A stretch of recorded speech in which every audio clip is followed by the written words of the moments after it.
Türkiye Cumhuriyeti Reislik girbidagi 16 yulduzning 4-si milodiya 420 yildan 552 yilga qadar hukm surgan 4-Türk davlati bo'lgan Oqxun davlatiga simvol qilinadi.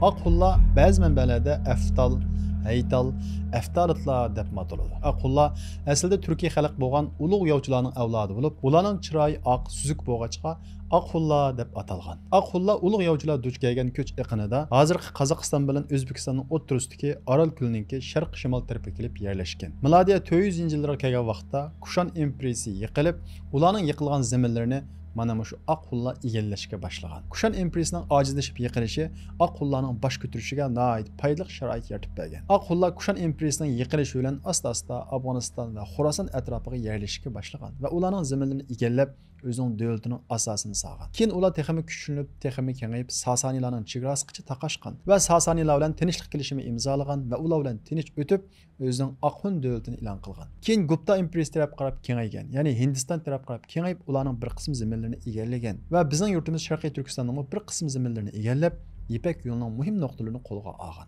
Bu sababli Oqxunlarning iqtisodi rivojlangan. Yillarning o'tishi bilan Oqxunlar texmi kuchlanib, o'zining imperiyasini qurgan. Oqxun imperiyasiga eng mashhur ism bo'lsa Kunxon. Kunxon ba'zi manbalarda Aksuar deb ataladi. Oqxun imperiyasi ana shunday kuchlanadi. Milodiya 470-yillarga kelgan vaqtida Sasanilar imperiyasi bilan o'rtasida tinchlik kelishimi imzolanadi va Sasanilar imperatori Feroz o'zining qizini Kunxonga beradigan bo'ladi. Ammo Feroz gapida turmay, o'zining dedekini qizga o'xshash yasab Kunxonga avatidi. Bu dedek Kunxonning qashiga borgandan keyin nihoyat qo'rqib ketib, bo'lgan ahvollarning hammani aytidi. Kunxon Ferozning gapida turmaganligiga va uni haqorat qilganligiga nihoyat g'azablanib, Sasanilarga qarshi keng ko'lamli urush ochadi. Shunda qilib milodiya 474-yili Sasanilar bilan Oqxunlar o'rtasida nihoyat shiddatli urush bo'ladi. Bu urushda Sasanilar Oqxunlar davlati tarafidan mag'lub bo'ladi. Sasanilar tiz bukidi va Sasanilar imperatori Feroz Oqxunlar imperatori Kunxonga bosh urib kechirim so'raydi. Bu orqali Oqxun imperiyasining kuchi rasmiy shaklda namoyon bo'ladi.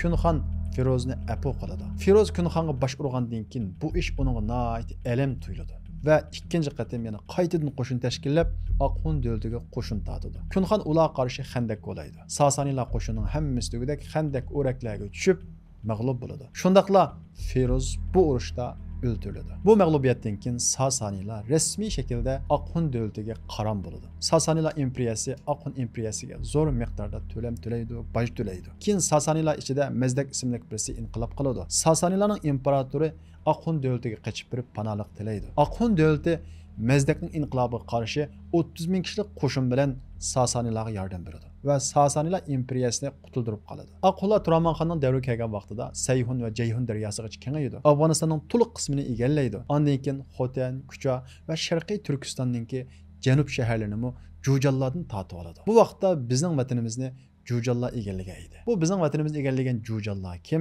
Biz bu yerga kelgan vaqtda bizning vatanimiz va Mong'oliyani egallagan, ya'ni burunqi Hunlarning zaminini egallab o'zining imperiyasini qurgan Jujallar bilan tunishishga to'g'ri keladi. Biz ilgirki darslarimizda so'zlab o'tganimizdek, bizning vatanimiz Sharqiy Turkistonda kichik parcha-parcha xalqlar bor edi. Hun imperiyasi kuchlangan vaqtida ularning territoriyasi ichiga kirgan. Keyin ular ojizlashgan vaqtida mustaqil bo'lgan. Hun imperiyasi ikkiga bo'lingan vaqtida G'arbiy Hun imperiyasining territoriyasi ichida qolgan.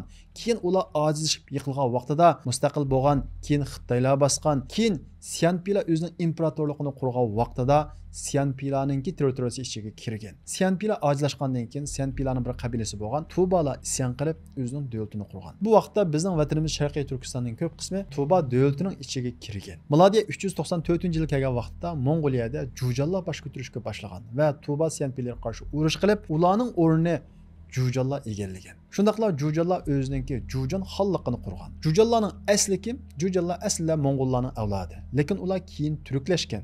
Jujallar o'zining xonligini qurgan vaqtda madaniyat va til jihatda turklardan farqlanmaydiganligi tilga olinadi. Bu sababdan Jujallar Hunlarninki bir tarmoqi deb qaraladi. Hatto ba'zi manbalarda Jujallarni avarlar deb ataydi. Demak, Jujallar Tuba Sianpilarni mag'lub qilib Mong'oliyada bosh ko'tardi. Keyin, ya'ni milodiya 400-yillardan keyin tashqi Mong'oliyadagi Uyg'urlarni bo'ysundirdi. Ondan keyin Oltoydagi turklarni bo'ysundirdi va ularning kuchi bilan Jujanlar texmi kuchayib ketadi. Chunki Jujan xalqi Uyg'urlardan nihoyat ko'p askar oladi. Shundaqla Altay turklari majburiy holda Jujanlarga qurol-yarog' yasab berishga majbur qilinadi. Altay turklari qurol-yarog' yasashda nihoyat mahir edi. Jujan xalqi ichidagi eng mashhur ism bo'lsa, milodiya 402-yili taxtga chiqqan Tulunxon. Uning davrida Jujan xalqi nihoyat kuchlangan va kengaygan. Va shundaqla uning davrida territoriyasi g'arbda Ili vodisidan Tikas dalasigacha, janubda Qomul, Qorashahar, Kucha, Turpan va Oqsug'uch kengaygan. Jujanlar keyin, ya'ni milodiya 470-yil kelgan vaqtida Tuba davlatiga qarshi keng ko'lamli urush ochgan. Shundaqla Tuba davlatini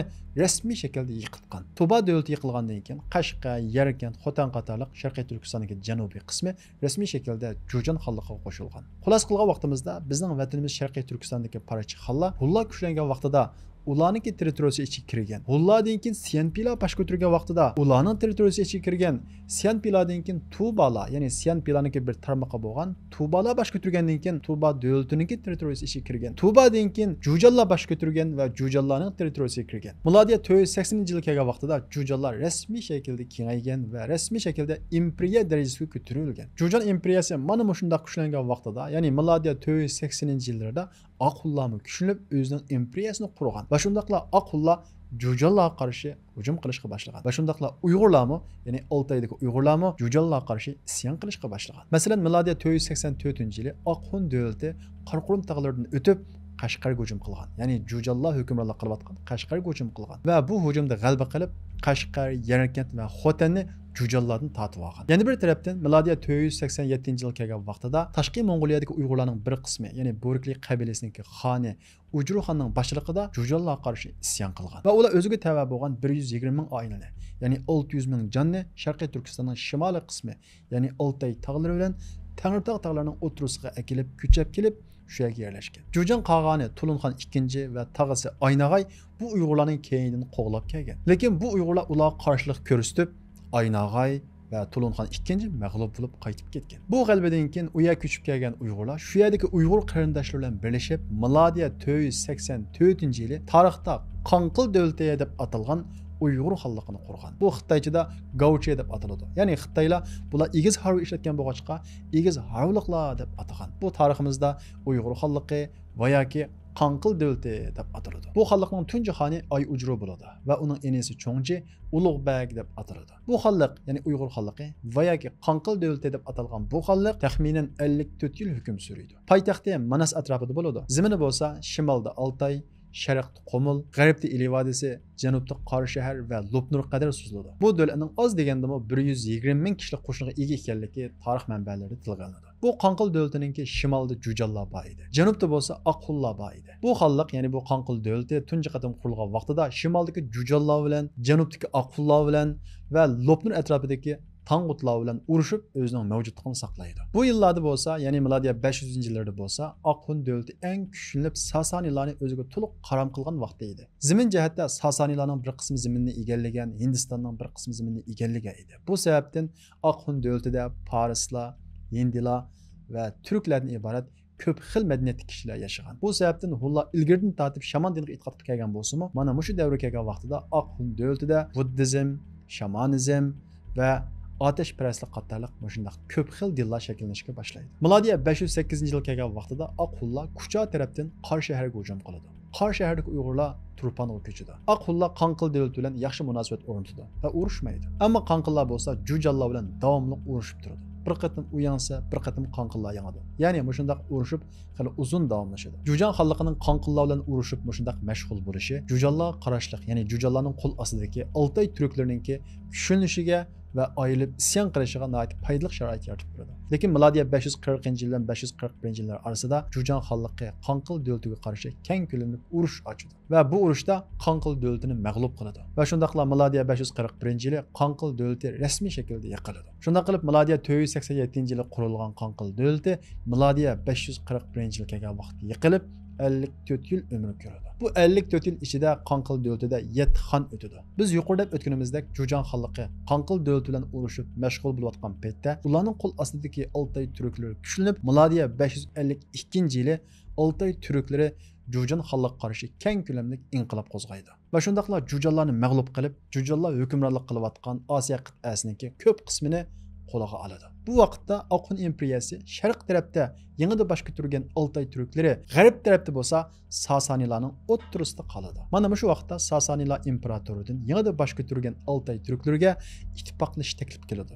Ya'ni biz ikkimiz ittifoqlashib, o'ttirimizda qolgan Oqun davlatini yo'qotayli, zaminlarini egallayli deydi. Altay turklari qo'shiladi. Shunda qilib Altay turklari Oqun davlatiga sharq tarafdan hujum qiladi. Sasanilar bo'lsa g'arb tarafdan hujum qiladi. Natijada milodiya 560-yili Oqun imperiyasi rasmiy shaklda yiqiladi. Ularning zaminining ko'p qismini Altay turklari va bir qismini bo'lsa Sasanilar egallaydi. Mana shu vaqtdan keyin bizning vatanimiz Sharqiy Turkistonning hammasi degudek Altay turklari deb atalgan ko'k turklarning tavalligiga o'tadi. Shunda qilib 140 yil hukm surgan Oqun imperiyasi sharq tarafdan Altay turklari, ya'ni ko'k turklarning hujumi, g'arb tarafdan Sasanilarning hujumi sababidan yiqiladi. Uning o'rniga Turkiya Cumhuriyati raislik gerbidagi 5-yulduz simvol qilingan Köktürk devleti kuruldu. Köktürk devleti tarixdagi tunji Türk nomi bilan qurilgan davlat bo'lib, bu haqda biz keyin qismda Sultan bulup han ötken Uygurum sen canda Alem şahit bolganti Hem tarihni yazganda